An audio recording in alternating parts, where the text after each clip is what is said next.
My dear brothers and sisters, I've taken the gospel from yesterday's reading, Monday, in a way because I would like to connect that with what I'm going to speak today. I've been asked to speak on hope, and this year is the Jubilee year where we celebrate hope. The whole theme of the Jubilee year is hope. And in this gospel reading, we see this rich young man coming with a lot of zeal. He wanted to do great things for the Lord. He came rushing to Jesus, and when Jesus told him, what you must do, and he said, I've followed all these things. I've kept the commandments. I've been following religiously everything. Jesus recognizes the zeal, the enthusiasm in this young man. And so, with love, he looks at him and he says, go, give up all that you have, sell it off, give the money to the poor, become completely detached, and then come and follow me. And immediately the countenance of this young man fell. He became sad because he had great riches. My dear brothers and sisters, our hope, and here I'm linking the hope to Saint Francis Xavier, does not come from material things. We may possess a lot of material things, but we all know today it is there, tomorrow it is gone. When we have put in that coffin, we cannot carry any of those material things. And yet, we see repeatedly when people are in power, when people have control over the lives of others, they act as if there is no tomorrow. That today I am the king, I am the boss, and I can do what I want. Little realizing that tomorrow I will be lying there in the dust. If you look at the life of Saint Francis Xavier, and this is what today's theme is about, the hope that comes from Saint Francis Xavier. He gave up many things. In fact, he gave up everything for the Lord. I would like to focus on three things that he gave up. The first thing that he gave up was his academic career. He had a very promising academic career. He had finished his master's in philosophy. He was already teaching in a college there in Paris. And keep in mind, at that time, the University of Paris was the most famous university, the most well-known educational institution in the world. And here you see a man who had ambitions, dreams of academic success, of teaching and touching the lives of many students. He gives that up, but in return, what does he get? In return, he is able to teach and preach the word of God to thousands of people. Not just one or two, not just people sitting in a classroom, but people right from the west coast of India to Japan in the far east.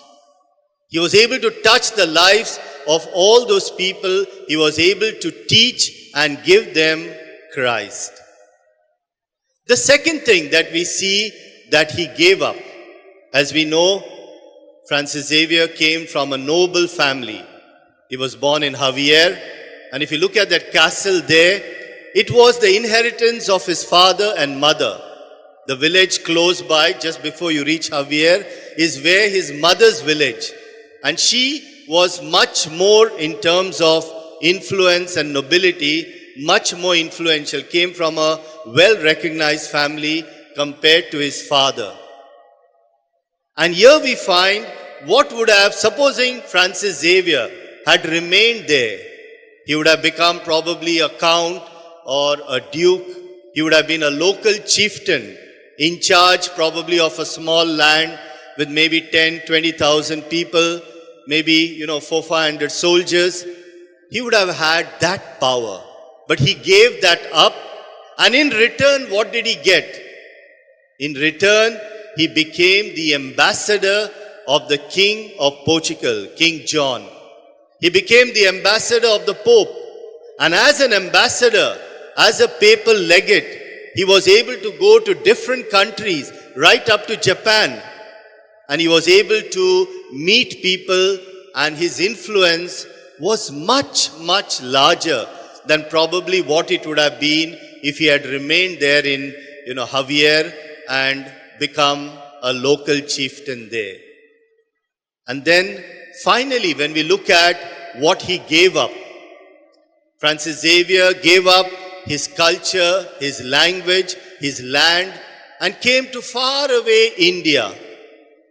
When he got on that ship, he did not know anything about India. He was supposed to be the secretary to Saint Ignatius. Saint Ignatius was based at that time in Rome. He was writing the constitution. He had just founded the Society of Jesus. So he was very much involved in administrative work.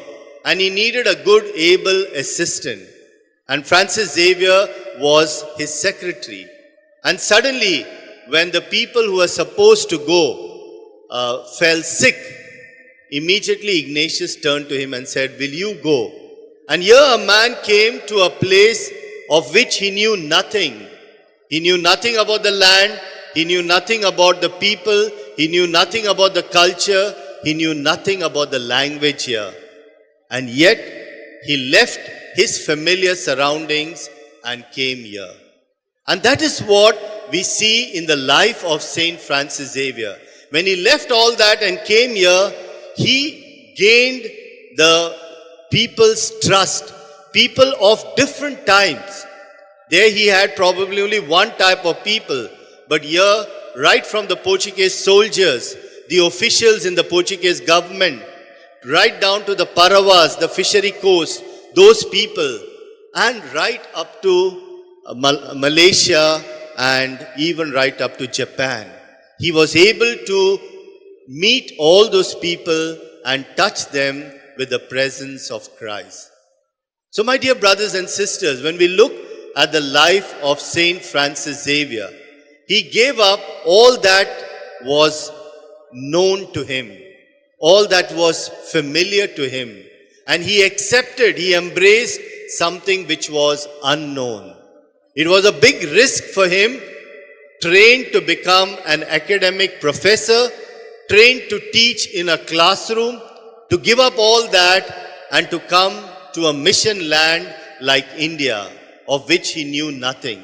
And yet he did it because of his trust in the Lord. And that is what we find the young man in the gospel reading today was not able to do. Because he was so strongly attached to the riches, to all the material wealth that he had, that he could not think of giving it up. But when we look at the life of Saint Francis Xavier, we find here is a person who did exactly that. And that is the hope that each of us has.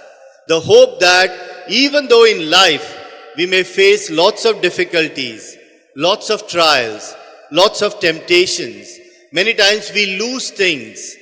Even our own family inheritance, sometimes fights between siblings, between relatives, we lose our house, we lose things.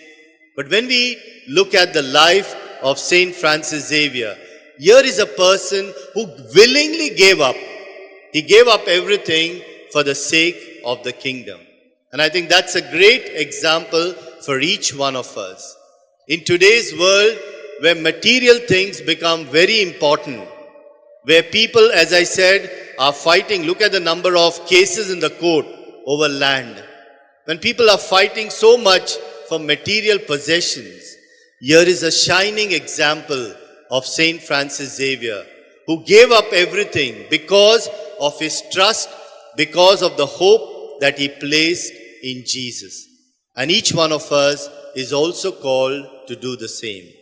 So let us pray during this Eucharist, asking that we too are able to imitate Saint Francis Xavier. And like him, we are able to place our hope in the Lord. Amen.